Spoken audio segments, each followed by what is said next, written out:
Hey guys, welcome back to the Heartland Speed and Chassis YouTube page. I'm Jeremy, as always, and today I've got some wiring stuff for you. I'm working on this really cool wiring panel to pretty much control everything on the whole car with this one panel. And today I'll be showing you a little bit of wiring stuff. I'll show you how to finish wiring up this Leash Pro Street box, and I might throw in the rest of this Deutsch connector to show you guys how to put all that together. I hope to have a lot of information for you guys on how to rewire your car, how to take out a lot of weight, and I plan to show you pretty much everything you need to do to throw this Terminator X into a car with an LS motor. So thanks for watching, guys, and I hope you enjoy this video. Alright guys, so here's everything that you will need. Here's a rundown on my wiring panel and all the tools that I've used. So here's the MSD solid state relay box that will power my trans brake, my two-step, and both of my fans. Here's my Terminator X PCM. Here's a fuse block to supply fuses for everything in the car, including my radio and my power windows. Up here I have color coded. Here's my 12 volt, my ignition 12 volt, and my ground. And then here's this Leash Pro Street module. As you can tell, it's got inputs and outputs for pretty much every light in the car. And I think this is going to save a lot of weight. It has blinkers built into it, relays, and everything. So some of the stuff that you need, I have these connectors that Leash provided with their box. Obviously you need a good pair of wire cutters and strippers. I have a just basic AutoZone pair of crimpers, but they do the job just fine for the Leash terminals. Here's a pair of automatic wire strippers.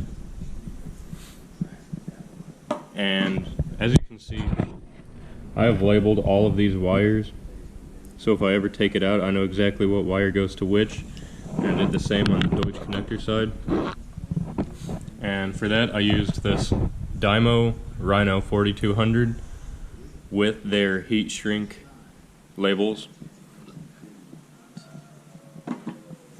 and then I color coded my inputs with red heat shrink and my outputs I used black heat shrink just to be able to make sure. And then I got these for use with my fuse block off of Amazon. I can provide a link in the description for you guys. And then I grabbed these from Jegs. They're just a basic wire crimper or a Deutsch style connector. I got my puppy Riley here with me. She's my 1-year-old German Shepherd. She's my little shop pup.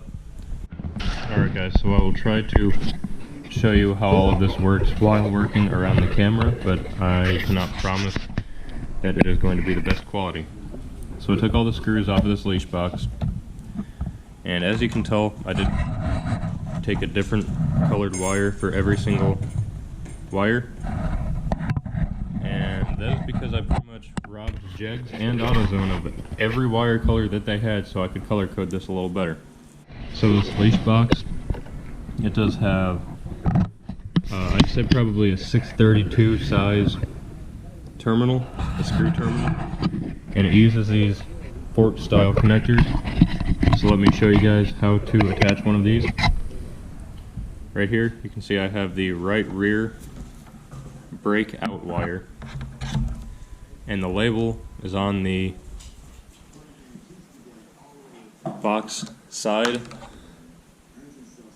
and I place the label so I can read it face up as it's coming out. So I just flipped that around so as it's coming out of the box you can read it like that. And then next I'll take my auto strippers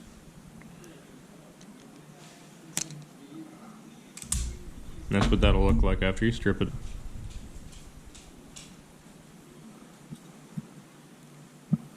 I squeeze with one hand, and then just for assurance I take both hands and squeeze on that terminal, and then as everyone says you need to, just give it a little pull, make sure it won't come out.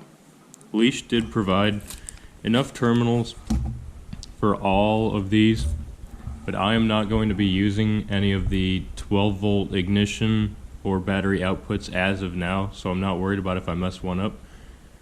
But they do provide you with more than enough, and I'm sure you can buy more off of their website. Next thing you want to do is take your heat shrink. I got this off of Amazon. It's something like a 270 piece heat shrink, and I mean, it was less than $20, and it comes with pretty much every size you need. I just take this size right here and hold it up to your wire, and then cut off your desired amount.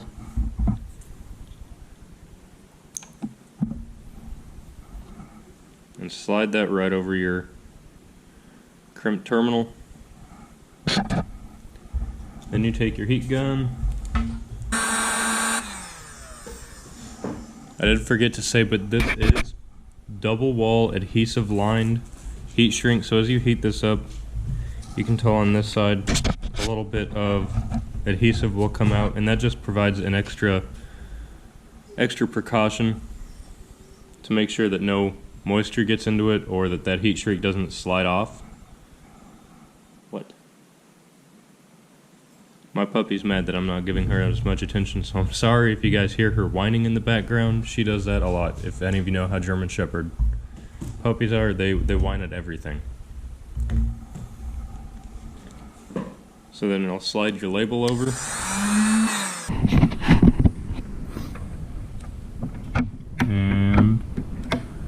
You just take that screw in there, and you take it all the way out. So you'll put that wire in, so that connector, the widest part of the fork is right over the hole for the screw. Then you just put your screw back in, and there you go. So that's one wire put in. So I will hurry and do this rear left blinker.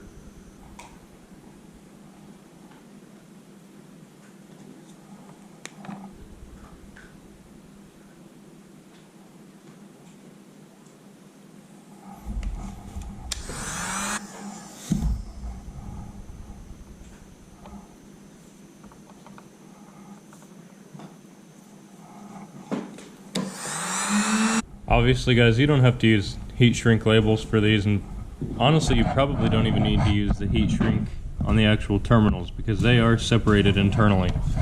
But my main focus in pretty much everything that I do is serviceability. I like to be able to go back and know what I'm looking at, know where everything goes, so it makes it easier when I need to work on things and service it. So that's why I have all of these wires labeled for where they need to go on the module, and then on the Deutsch connector, and I have all of these labeled in enough color out of the loom to be able to know which wire goes to which, just in case that label gets rubbed off. On the female side, I'm using an MSD style Deutsch connector, so on the other end I'll also color code with the same wire, and I'll also label them just for the body harness portion of this to be able to go back and I know what I'm looking at. It's a lot of extra work, it's some extra money, but guys, this is one of the things that in the end, it saves you time and money in the long run when you need to go back and work on it. So you definitely don't have to, but I find it worth it because it definitely makes things cleaner, easier, and in the long run, I definitely think it's worth the initial time to do it.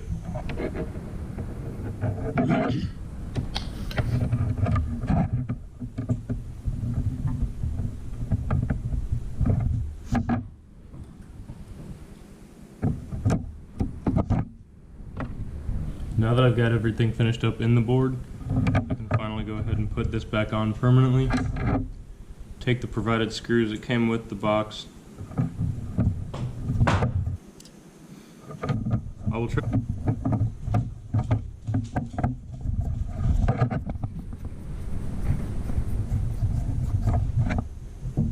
One last thing for today, guys. I'll try to go ahead and finish assembling this Deutsch connector. I have 3 wires left. I already made all of the labels for this, so all I need to do is cut the wire to length, strip it, and put the connector on.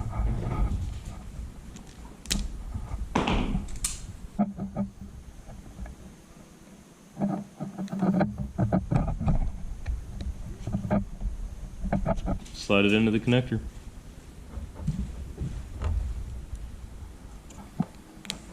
And after you feed it in,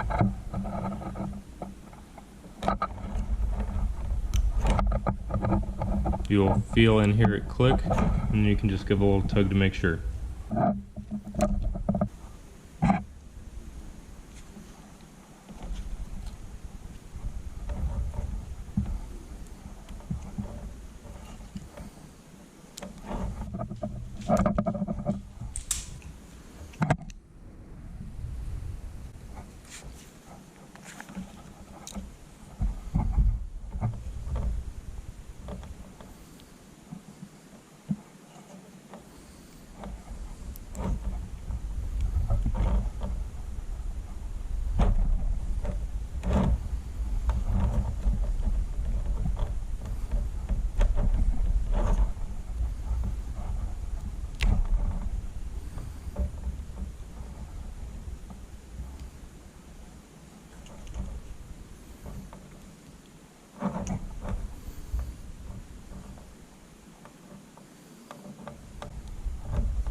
So the last thing for this MSD connector is to take the wedge, push it into place, and it'll snap like that. So after you've got that in place, this MSD connector. But that's it for today. I hope to have more for you tomorrow, and thanks for tuning in, guys.